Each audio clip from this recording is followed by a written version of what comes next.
Hello, good day and welcome sa ating lesson for today which is all about factoring quadratic trinomials. Pero bago ang lahat, alamin muna natin ano ang ibig sabihin ng quadratic at ano naman ang ibig sabihin ng trinomial. So, unahin natin si trinomial. When we say trinomial, it is consists of 3 terms. Kaya kung mapapansin nyo dito, 1, 2, 3, meron siyang 3 terms. And pag sinabi namang quadratic, it is an algebraic expression in the degree of 2, meaning to say, ang makikita mong highest exponent sa ating algebraic expression ay 2. Just like this one, ax squared plus bx plus c. Ano ang highest exponent? That is 2. Halimbawa rin dito, x squared plus 6x plus 8. Ano ang highest exponent? 2. Okay? So, the quadratic trinomial is in the form of ax squared plus bx plus c. And ang gagawin natin is hahanapin natin ang possible factors ng mga ibibigay sa atin na example. Just like this one, example number 1, we have x squared plus 6x plus 8. So, ang pinakaunang dapat nating kilalanin, alamin natin sino si A, sino si B, at sino si C. Okay, so in our form, ax squared plus bx plus c, okay, makikita natin na yung a, yun yung katabi ng x squared. Now, may nakikita ba kayong katabi ng x squared?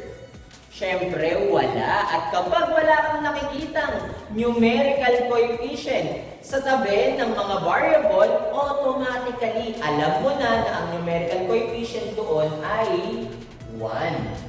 Okay, now, punta naman tayo sa B. Saan natin makikita si B? Siya yung katabi ng variable na x. So, ano ang numerical coefficient na makikita natin sa tabi ng variable na x? Okay, that is positive 6. So, we will write here positive 6. And then, next one is C. Okay, yung C is just a number alone. Okay? Siya ay isang constant term, meaning to say, wala siyang katabing variable. So, among these 3 terms, alin dyan yung constant term? Automatically, alam na natin na yun ay yung A. Okay, now, we already know who is A, who is B, and who is C. So, ang next step na dapat natin gawin is hanapin natin ang possible factors of C. Ano nga ba ang ating C? That is positive 8. So, when we say positive number, ang hinahanapan natin ng factors, it's either both positive or both negative. Okay? So, halimbawa, let's try positive 1 and positive 8. Pwede rin naman siyang negative 1 and negative 8. Okay? They are both resulting into positive 8. Okay? And then next one, pwede rin siya sa positive 2 and positive 4. Pwede rin namang negative 2 and negative 4. Kapag pinag-multiply natin yan lahat yan ay magre-resulta into positive 8. Pero alin nga kaya dyan ang hinahanap natin na factor? This time, titingin tayo sa B. Ano ba ang ating B? Positive 6. So, tingnan natin ang ating factors. Alin dyan yung possibly kapag pinag-combine natin, okay, it will result into positive 6. So, let's try. Positive 1 plus positive 8, this is going to result as, by the way, this is the sum, okay? This is going to result as positive 9. So, siya ba yung hinahanap natin na factor? Hindi. Kasi ang dapat na makikita natin ay positive 6. Next one, let's try negative 1 plus negative 8. It will result into negative 9. So, positive 6 ba ito? Hindi rin. I-try naman natin itong kasunod. Positive 2 plus positive 4, it will result into positive 6. Nahanap naman natin ang possible na factors? Yes, kasi this is also equal to our B. Okay? Ibig sabihin, ang factors na hinahanap natin ay yung positive 2 and and positive 4. Ngayon, ano naman ang gagawin natin dyan? So, meron tayo dito parenthesis.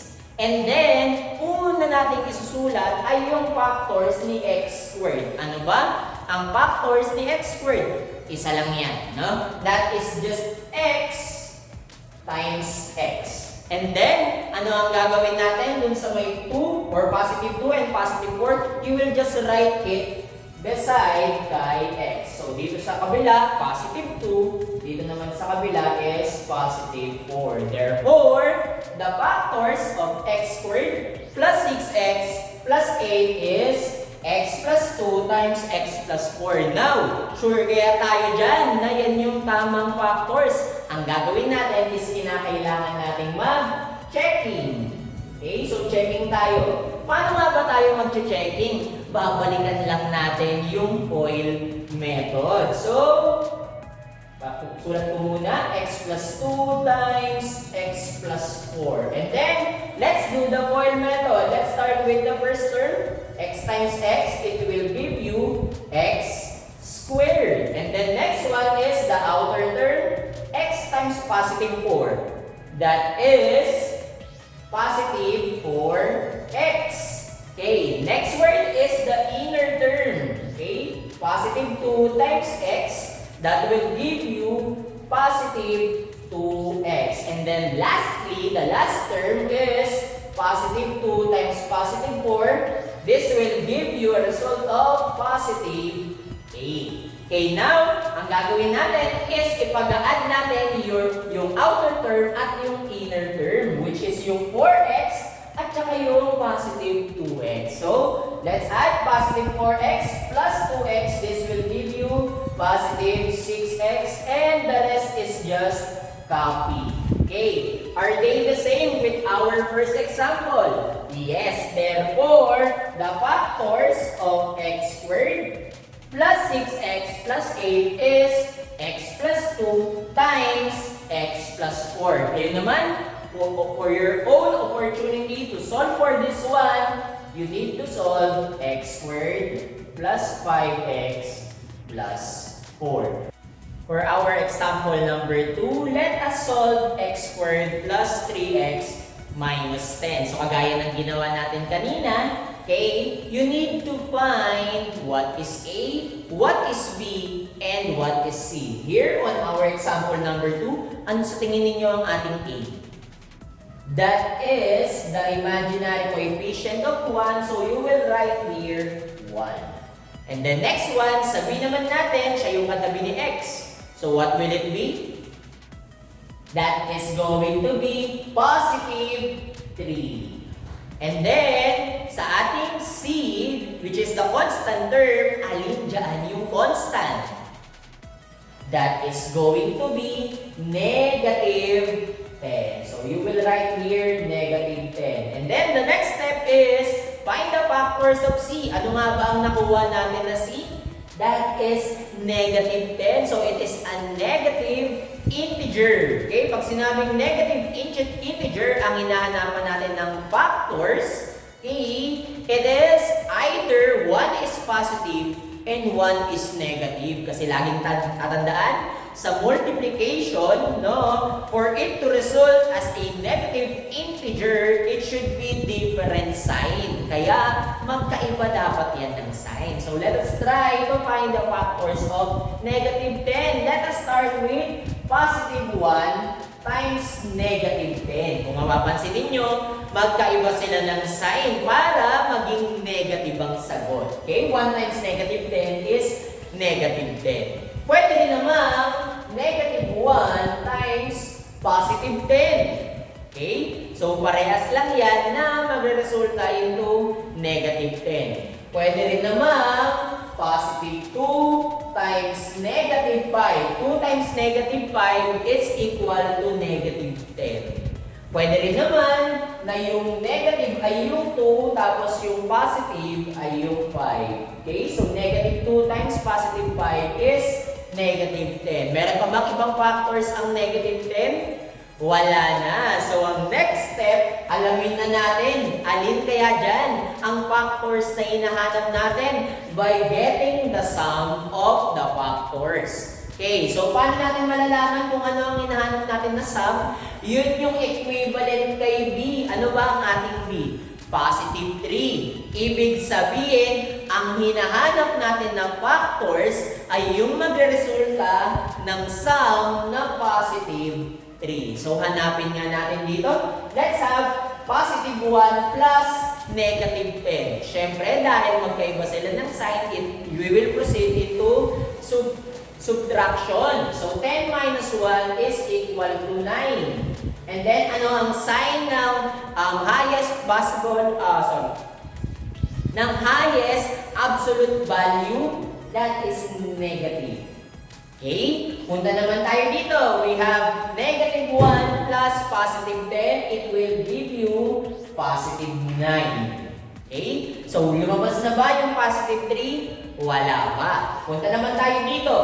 Positive 2 times negative 5, this will give you negative 3. Okay, so lumabas na ba yung positive 3? Hindi pa, possibly. Ayun yung kasunod, which is negative 2 plus 5. Kumbaga, para kang may utang na dos.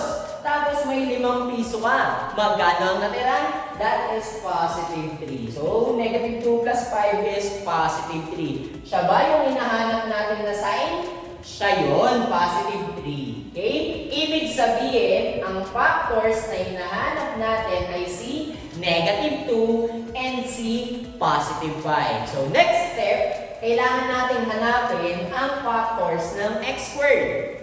Okay? So, ano ang possible na factors ng x squared? Isa lang yan. That is just x times x. Yun na yun. Okay? Ngayon, isusulat lang natin separately si negative 2 at si positive 5 dun sa magkabilang x. So, this is going to be negative 2 and then positive 5. Therefore, the factors of x squared plus 3x minus 10 are x minus 2 times x plus 5. Para makasigurado, let's have checking. Okay? So, x minus 2 times x plus 5. Okay? So, ang una natin gagawin is FOIL method. First times first, x times x. This will give you x squared. Next is the outer term, x times positive 5. So, pareha silang positive, kaya ang sagot dyan ay positive. 5 times x is just 5x. Okay, next one is yung inner term. Okay, negative 2 times positive x. Magkaiba sila ng sign automatically. Pagka magkaiba ng sign, that is negative. And then 2 times x, that is 2x. So, that is negative 2x. And then, lastly, yung last term natin, negative 2 times positive 5. Still, magkaiba sila ng sign. Kaya, ang gagawin natin, automatically, ang sagot ay negative. And then, negative 2 times positive 5, this will give you negative 10. And then, we will combine yung similar terms. We have here positive 5x and negative 2x. When we are combining different signs, it will always proceed to subtraction. Kaya meron tayo dito positive 5x minus 2x. This will give you positive 3x. And just copy negative 10, just copy x squared. Parehas ba sa ating example number 2? Yes, parehas. Therefore, the factors of x squared plus 3x minus 10 is x minus 2 times x plus 5. Kayo naman, let us solve x squared plus 5x minus 14.